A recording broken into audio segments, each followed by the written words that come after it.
Good afternoon, everyone, and welcome for today's Textdrip webinar.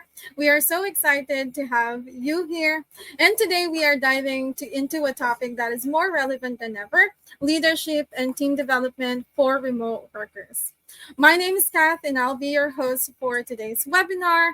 And we're in for a treat because we also have Anne today, a rockstar customer service supervisor who leads a fully remote team with insight, energy, and a heart.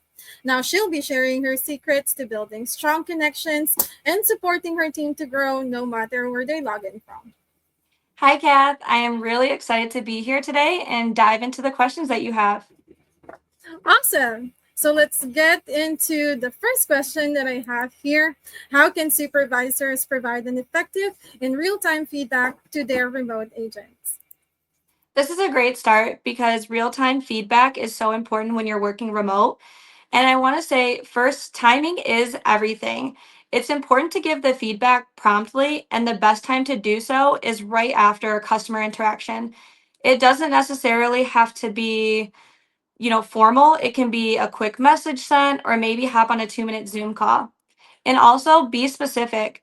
We kind of need to go beyond the broad praise and really point out what worked. So saying something like, you showed empathy when the customer was upset, you really acknowledged their concern, and you de-escalate it fast. Great job.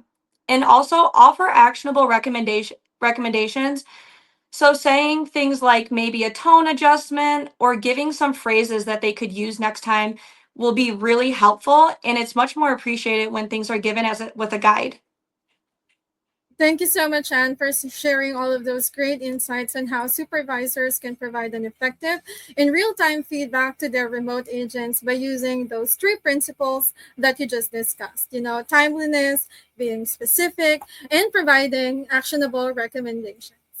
Now, moving on to my next question, what are the best practices for coaching agents based on their recorded interactions? So recorded interactions is so helpful when we're working remote. And start with active listening, and not just listening to what was said, but how it was said. So their tone, their pace, and their energy can really make a difference. And we do have to be constructive with our feedback, but it is best if we kind of remain neutral and focus on the specifics of things. And something like the situation behavior impact model can really help this. And make the conversations two-way. So before I give my feedback, I would actually like to ask my team, what they felt like or how they felt the interaction went. And this kind of gives them a moment to think and also know that their thoughts matter as well to me. And build trust first. So it's great to start conversations off with a more relaxed tone to really open up to talk about the feedback that's going to be given when we discuss these interactions. And I agree that coaching agents should definitely start with consistency. It should definitely be like a two-way communication while building connection, as a leader and trust. And of course, it should always be constructive and not judgmental, especially with your virtual employees. Now, those are awesome stuff that you're touching base with us today, Anne. That brings me up to another important point that we'd like to explore today. How can leaders ensure that their remote employees feel valued and connected? So this is another great topic because when you're working remote, those connections and those bonds don't happen naturally. It's something that needs to be created.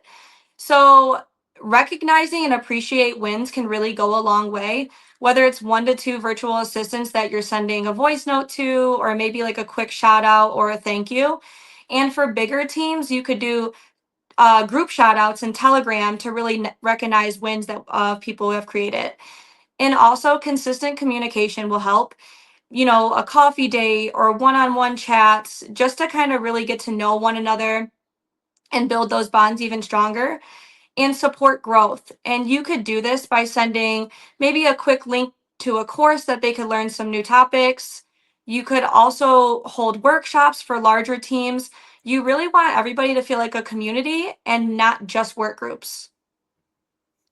It's good to know that working from home, it doesn't have to be like a lonely thing, and that there are ways that we can, still continue to foster a positive team culture when working remotely. Like what you said, whether it's for like a group of employees or just one to two virtual assistant, there are ways that we can still make them feel valued and connected, working remotely.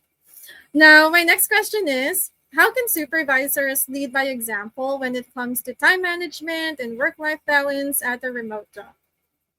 Well, we need to walk the talk ourselves.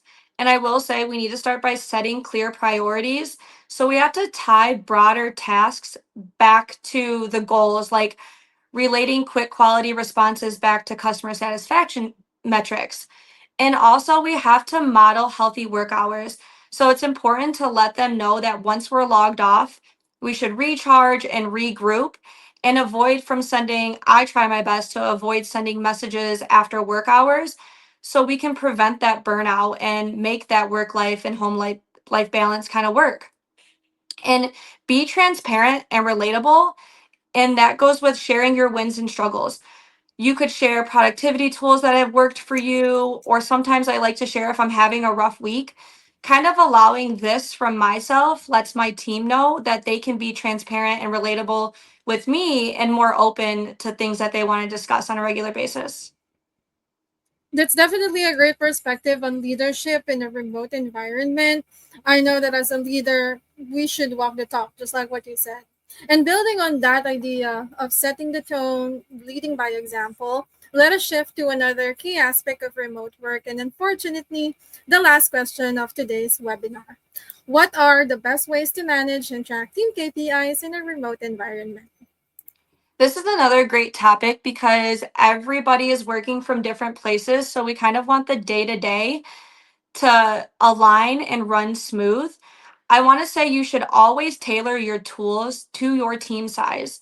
So, for a larger team, I would say something like Live Agent works great because it can track tickets, it can track customer interactions, and really stay on top of things.